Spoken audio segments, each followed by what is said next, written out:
Welcome into Good News Forecast. I'm meteorologist Kaylee Bowers. And I'm Sophia Perricone. Thanks for joining us for another week of good news from around the world, across the country, and right here in our own backyards. You having a good week?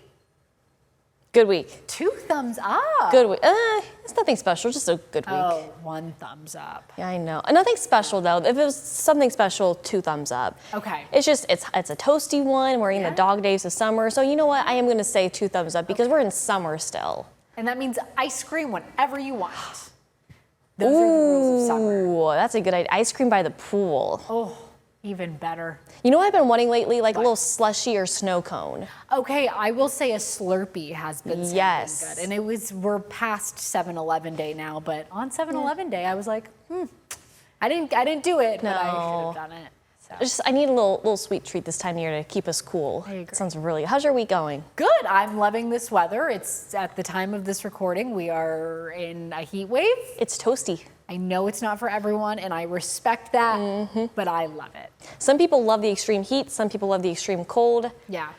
We have different people who enjoy certain things. And the good news is, because we're Good News Forecast, living in Northwest Ohio, there is truly something for everyone. You get everything. Yeah. And sometimes you get all the seasons in 1 week, even one day. Yeah, you do. I don't like those days, but I just like to know, like, for example, I would rather have it be snowing than raining. Okay. Because snow feels more consistent. Yeah. Rain feels like, oh, it's raining right now, and then it stops, and then it's raining again, and I'm like, okay, let's just stick to something. So then how do you feel about a cold rain? I don't like a cold rain. I'll take a cold snow. Most snow is cold. All snow is cold. But I don't want a cold rain. I don't want a warm rain. I just don't want rain. I'm not a rain girl. No. I love the rain. And a lot of people do, and it's great for our farmers, of course. Like, there are very many benefits to rain. She's trying to get out of this right now. I just don't want to offend anyone. We all have our preferences. Let's just say that. And mine is 90 degrees. That's all right. Yeah. What's your preference, actually? It depends on the mood, because there Okay. are days where I would love like a nice hot day by the pool, but I think of my dog and I want to go for a walk and I'm a little bit cooler. But then I also love a cloudy gray Ohio day, like it's Okay. gloomy. You just sit on the couch and relax, take a nap, read a book, have the TV on. Is fall your favorite season? Again, it depends on the mood. There are times where I want the seasons to be completely flipped. So say right now I want it to be winter. Oh, yeah. So there's fall times, I want it to be spring. It's Okay. very odd, but right now I'm just content with it being July. Yeah. Yeah. Summertime heat. It's your birthday. I love, that is true. That is true. Speaking of birthdays. Yes. Speaking of birthdays, most people spend their 31st birthday celebrating with family and friends. For Harris Elmore firefighter EMT Paul McAllen, I'm so sorry if I messed that up. I am so sorry. The day was spent in an operating room at Cleveland Clinic receiving a life-saving kidney transplant. Base Sahowski has a happy ending. At the Harris Elmore Fire Station, the brotherhood runs deep. This department stands second to nobody. If we're not at home with our family, we're here with this family, and we all support each other and have each other's backs. But lately, they've been missing one of their own. He's an outstanding firefighter, EMT. We definitely miss him having on runs. Definitely not having him here has been a huge shock to us. That firefighter and EMT is Paul McAllen. Paul had some routine blood work done 6 years ago, and it showed there was a problem with his kidneys. The creatinine was high, which is one of the biomarkers for how well your kidneys are filtering toxins. Doctors determined Paul was in stage 5 kidney failure last year, sending him to dialysis and putting him on the transplant list. I got fatigued, I was winded easily. I started having metallic taste in my mouth. The pace that as quick as it progressed, I wasn't expecting that. So when dialysis came up, I was really scared. For his mom, Sally, the news was almost too much. As a mother, you're just worried about the health of your child. Lots of prayers. We're a family of faith, and we just put it in God's hands. So the plan was for his sister Mary to donate one of her kidneys. But 2 weeks before the scheduled surgery, plans changed. She started to have some new health issues that came up that the transplant team there said, we're going to postpone the surgery until we do further testing. That was a gut punch. And it was a gut punch for my mom and dad too, because you just had this date in your head since Christmas. Then, a connection through Mary's work led to another living donor, and on May 22nd, which happened to be Paul's 31st birthday, he got a new kidney. And here I am, and everything is looking really well. My color is starting to return. I have more energy than I did before. Paul says the power of prayer and the selfless gift of a living donor helped carry him to this moment. This transplant has given me a second chance at life. And he is hoping to return to work in August. Okay, talk about a birthday you'll never forget. I would say so. I'm so glad he's doing all right, but hopefully he gets to celebrate his birthday maybe a few days, a few weeks down the road, multiple days, because having your birthday in the hospital kind of stinks, but Life-saving. he's making progress at least, which is awesome. Yeah, and that was a life-saving situation. So really cool, great story. Happy that everything's went well. Yes. And the fact that he'll be returning to work hopefully as soon as next month, which is Good not job. far away. Take some rest, Yes, relax, enjoy the time. enjoy it. Yeah.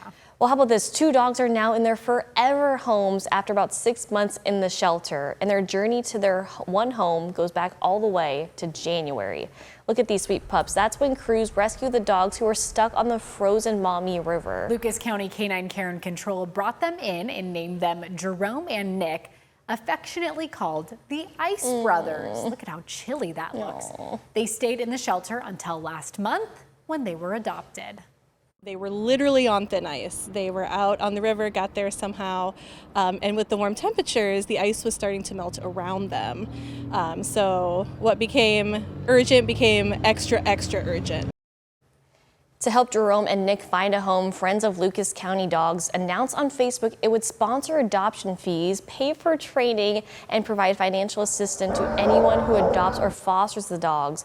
And it must have worked because they've got their home now. Yeah, look at them. There's video of them right before they got adopted. Oh, so sweet. But I mean, we obviously love dogs and animals. We talk about it a lot. And then to see a happy ending like this. And they get to be together. They get to be together. When they have those bonded pairs, I'm really happy when they get to stay together because that's kind of like the sibling that they've known for such a long time, and being separated after going through something as scary as, the ice melting. Now they're in their forever warm and cool homes. So happy. That's the ending we like.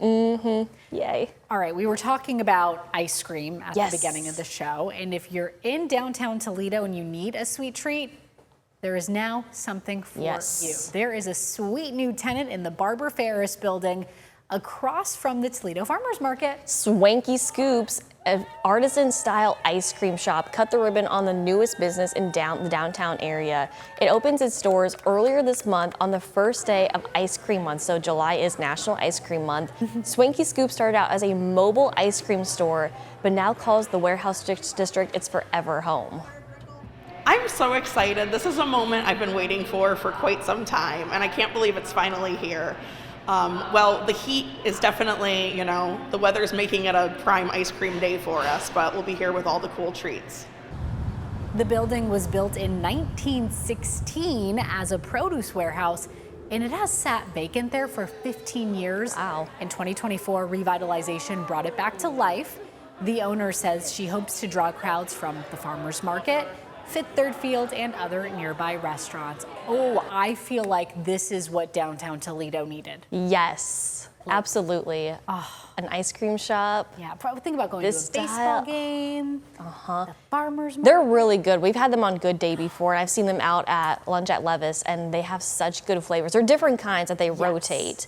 But I think the last time I got a flavor, it was kind of like a child-style flavor. There's nothing wrong with that. It was like brownies, sprinkles, and like hot fudge or something mixed in. Cream cheese flavoring was in it. Interesting. It was very good. I know they have it's artisanal, I think they said. So they have interesting flavors. I want to say they had like a balsamic flavor at one point. So I would definitely like to try that. I'm a very classic ice cream flavored person. So like cookie dough, That's still fancy. But I would like to try something a little more unique, Ooh, so go check them out. It's National Ice Cream Month, guys. You gotta get Gotta it do it. Yeah. So people are coming together for a good cause in Central Toledo, helping a woman fix up her home. Even though most of the volunteers have never met her before, Anthony DeFilippo has the story. The sounds of construction outside a home on Fulton Street Saturday. But it wasn't a hired crew doing the work. It was volunteers. Met her in court about 2 or 3 weeks ago. I heard some things that the judge was saying to her, and I feel like I was in that courtroom at the right time, and I feel like I'm supposed to help her save her house. They call her Miss Gale, and she's lived in this home since she was about 5 years old. But as she got older, keeping up with the property became more difficult. Delonda Tolbert says she was even facing the possibility of losing the home. Like, for her to have to give up this house is going to kill her, so it's just like, yeah, let us help you with this. So I'm happy she's allowing us to do that. When Tolbert posted her plan to help Gail on social media, she says the community response was incredible. Licensed contractors, family members, friends, and other volunteers all showed up to help a complete stranger. They don't even know this lady. I don't even know this lady. So it means a lot that they even taking their time out, taking off work or, putting aside to their busy schedule to even help. Tolbert says the goal is to get the home looking brand new with fresh paint, primer, and whatever else it needs. Just seeing her, how she was just pleading, and she just looked like she really needed it. She's an older lady, and I could just tell she was sincere. Like, she don't have any help. And I feel like I was there. She was put in the same courtroom as I was that day. It was just meant for us to run into each other. Saturday was just the first day of the project, and Tolbert hopes to have the work finished over the next couple of weeks. I want people to see, like, we can get together. It don't have to be just everything have to be negative and about drama all the time. Reporting in Central Toledo, Anthony DeFilippo, WTOL 11. That's community right there. Everyone coming together to help out one of their own that they don't even know. I don't even know her. And she's been in that house since she was 5 years old. So imagine like the thought of her losing that and everyone gets together and says, no, we're going to help you out. I also liked that the person that Anthony interviewed said they just met like by chance. Coincidence. Like in a courtroom or something. So think about if they were not all there at the same time. You just never know. You never know. That's really awesome. Great story. Be kind. Yeah, be kind. So speaking of homes, you can now tour this year's St. Jude Dream Home. So the home is in the Bay Meadows Estates subdivision in Oregon. Open houses are running every weekend through August 2nd. On Saturday, you can tour the house from 9 a.m. to 5 p.m. and on Sundays from noon to 5 p.m. And while touring the home, you can also enter to win a $10,000 Visa gift card courtesy of Top Roofing. And once again, thanks to Buckeye Real Estate Group and all the other amazing businesses lending a hand, this is a zero-cost build. That means every single dollar from your ticket goes to the mission at St. Jude Children's Research Hospital. Reserve your tickets right now to win the St. Jude Dream Home by calling 1-800-831-7061. The home, if you want to tour it, it's at 5922 Casey Lane. Beautiful. I love that so much. Hey, we have more good news forecast coming up right after this. Stay with us.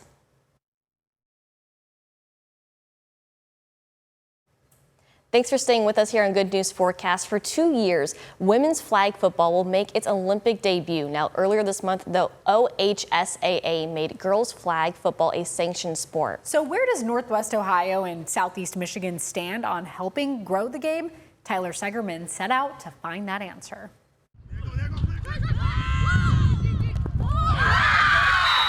A lot of people say like, oh, you play flag football? That's stupid or that's dumb. It's not going to get you anywhere. 1, 2, 3, go! But it is. It's growing. It's growing very fast. Good job, Phoebe. Good job. I just wanted to continue playing with this team. They're pretty fun. One of the fastest growing sports worldwide is taking place in our backyard. Okay. Northwest Ohio and Southeast Michigan provide young women the chance to play flag football. Our first year we had a little under 100, and last summer we had over 200. Okay. So it's doubled in 3 years. At the youth and college level, interest and opportunity stands firm. Yet, there's one glaring omission: high school. It's more so down south and out west, and the Midwest is finally catching on, and we just need the high school programs to kind of hurry up and follow suit. All these girls want it as a sport in high school. Yeah. That's what their goal is, they're working for. Yeah, that's what we're hoping for, so we can all stay together. Last week, the OHSAA recognized girls flag football as a sanctioned spring sport. But as of now, the closest program competes in Sandusky. Macy Bassett, who received a $16,000 scholarship to play for Siena Heights University, came from Arizona. I would only play with boys, and then I started playing clubs higher, and then I kind of just stopped because I didn't really see a future in it. There was nothing that I could pursue, and then, thankfully, my high school brought it in. So how close are we to seeing high school flag football in the Toledo area? Well, Northern Lakes League Commissioner Richard Brown told me in part, quote, "The immediate concerns I have are how does it affect other spring sports, and is there enough interest to schedule games against local opponents?" That remains the hurdle. Yet the elements to change that reality are building. We got 10 girls as of now coming in from Ohio, and especially with it being a first-year sport in the state, that's pretty awesome. Cole Recker is launching Defiance College's new women's flag football program, which begins play on the Jackets football field in spring of 2027. Across the state line, Siena Heights finished its final season as a team, claiming a national championship in the process. They're like my adopted daughters. I love coming into work, driving 80 miles every day to and 80 miles back home to be with them, to teach them, to coach them, because the hunger's there. Jesse Sordia is now heading Michigan's first Division I flag football program at EMU in Ypsilanti. It's going to be here, and now it's at the D1 level, so it's here to stay. She's rolling out towards the strong side. The MHSAA does not currently recognize the sport of flag football. And even though Ohio does, high schools still need to sign off on it. They can set the standard for Northwest Ohio. I think that's super, super important, but someone's got to take the chance on it. I love this story because it shows there is the effort, there are the people there, and they're still pushing, even though they don't have it at the high school level yet. They're not giving up. They're trying, and people say that, oh, girls can't play football. Girls, boys can play whatever sport that they want. I know schools are like, okay, we have to have a certain amount of athletics for both genders, but at the same time, let them play what sport that they want to safely, have fun. So maybe this time next year we'll be talking about their first full season. Yeah. Really cool that it's going to be in the Olympics in 2 years. I know. So let's go see that. I mean, that should be reason enough, right? To Just bring saying. it locally. So really cool. Sticking in the world of sports, former Olympic gold medalist Scott Hamilton says big dreams are not achieved alone. They take the support of an entire community. Now a cancer advocate, Hamilton is dedicating his life to the Scott Hamilton Cares Foundation, which funds innovative cancer research, provides education and support, and works to improve outcomes for people facing the disease. The BG native held an event in Toledo earlier this month to raise money to fight cancer. Photojournalist Christy Swartz was at the event. We are here to participate in the Skate to Eliminate Cancer Summer 5K. Very excited to be here at Metro Parks Toledo. We're here tonight really to raise funds for innovative cancer research through the Scott Hamilton Cares Foundation. I've been raising money for cancer research for 49 years. Skate to Eliminate Cancer. It's our peer-to-peer fundraising program. We do them, Boston to Los Angeles and Seattle to Florida. We do them all over the place. This is the first time we've done a summer Skate to Eliminate Cancer. All of our Skate to Eliminate Cancer events are usually done on ice, and the ribbon is just such a great surface to be able to do one of these. I really enjoy skating. Really liked an ice skating event I took part in before too that also was a Scott Hamilton event. So really love the cause, love the sport, and just thought it'd be a great opportunity to get down here and skate for something good. I just love skating, really. I mean, it's a good cause. When I just go to work, go home, and do my own thing, I kind of forget that I'm part of Toledo. And so, seeing other people out and about, it feels nice to know that I'm not alone. I started when my mom died. I was a fundraiser. And then 20 years after I lost her, I became a cancer patient, then survivor. That put me more into a role of an activist. When we started the CARES platform at the Cleveland Clinic at the Taussig Cancer Center, we decided to go independent as a foundation and go purely into research. We raised money for a very specific kind of cancer research because everybody just is afraid of chemotherapy. I'm here 29 years later because of it, but my goal is to replace it with something where we teach our own bodies how to detect and destroy the cancer, because that's how our immune systems work. The introduction of targeted therapies and immunotherapies, elevating, radiation to proton therapy. I mean, there's so many advancements in science that it gives me great hope. My grandfather died of cancer, and it's definitely one of those things that you kind of feel helpless against it. But whenever there's an event like this, it's just a great thing to be part of and have some fun too. It's not just about raising money, it's about putting that money to work in very specific ways. Partnering with Nationwide Children's is a great partnership. You know, it's just every city that we raise money in, we leave half behind. We're excited because we'll use those dollars to support cancer and services for our patients and families, and we know that children are best served when they can stay close to home to receive the clinical care that they need. I'm volunteering my time, and I'm going to do whatever it takes in order to slay this dragon, and hopefully we can save countless lives. People want to get behind us. It's scottcares.org is the website. Just by strapping wheels to your feet, you're a member of the Alliance.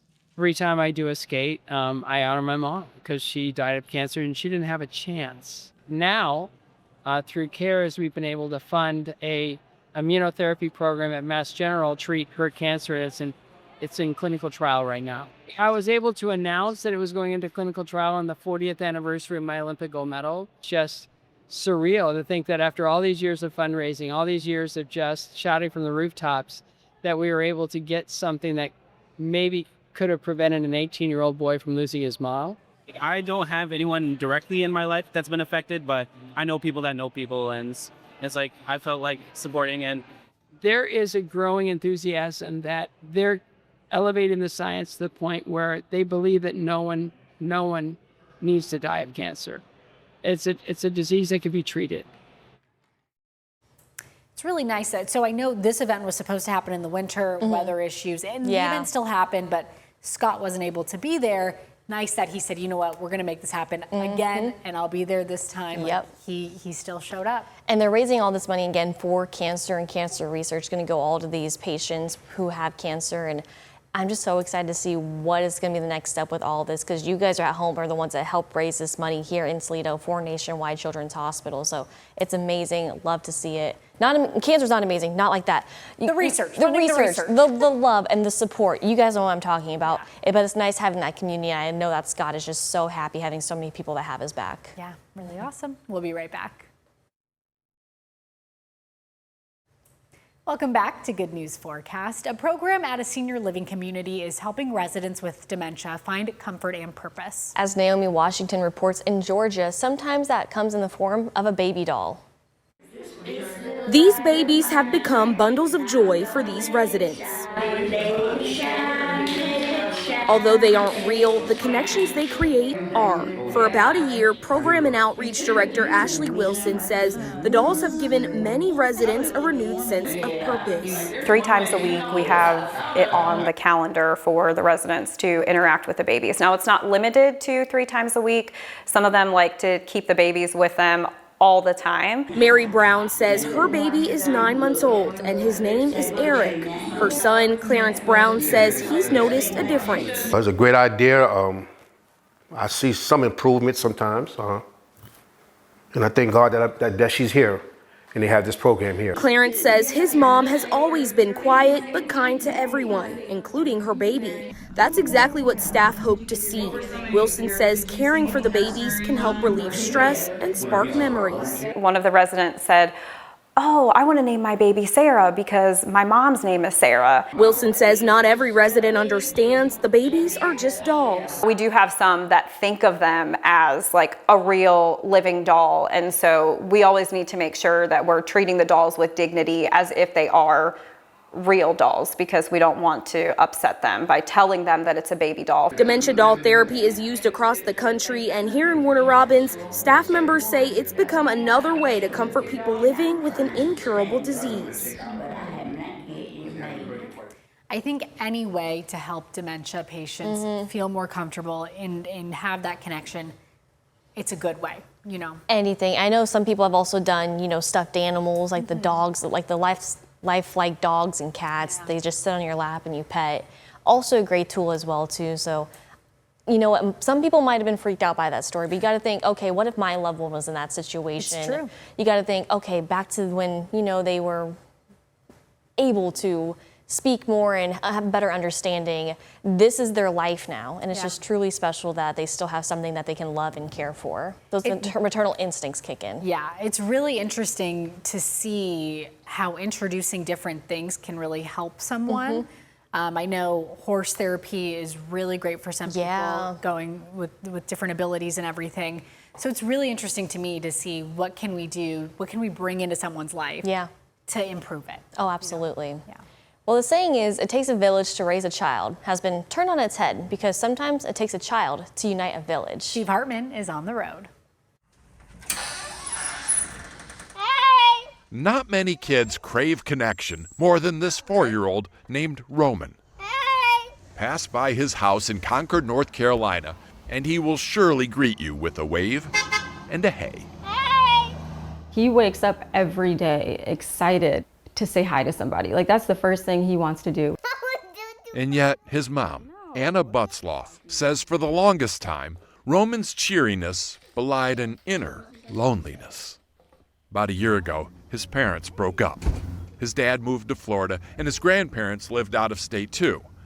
Fortunately, all those waves, all those seeds of kindness he planted began to bloom, starting with Mr. Wade Fulgham, who lives across the street. Wade went over to meet the kid who was always waving.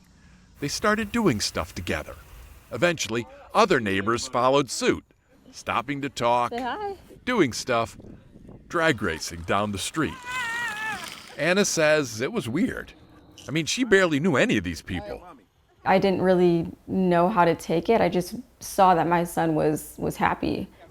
Which is why she went along with it when Roman then began inviting many different neighbors to his soccer games, basketball games, and baseball games. Other neighbors came to his swimming lessons, and even his preschool open house. And when it came time for his birthday party, Anna knew the only people she needed to invite were his senior citizen neighbor friends. He loves having us there, and he'll run up and hug us. And We laugh that he has a lot of grandparents. He does. Because it's what he needs. They've made such an impact on him. Like, they are really special people to him. He's got a big beard. Today, the refrigerator is blanketed with pictures of all those people he holds so dear.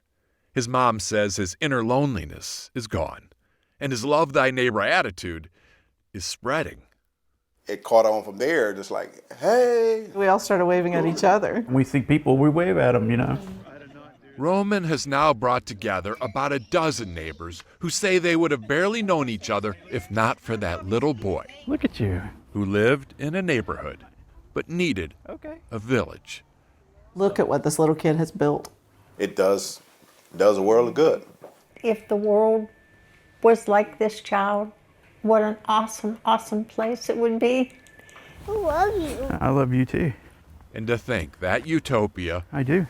may only be a wave away. Steve Hartman on the road in Concord, North Carolina. That guy better have said hi back to him. Maybe just like a casual hey. Yeah. The nod. Hey. Oh.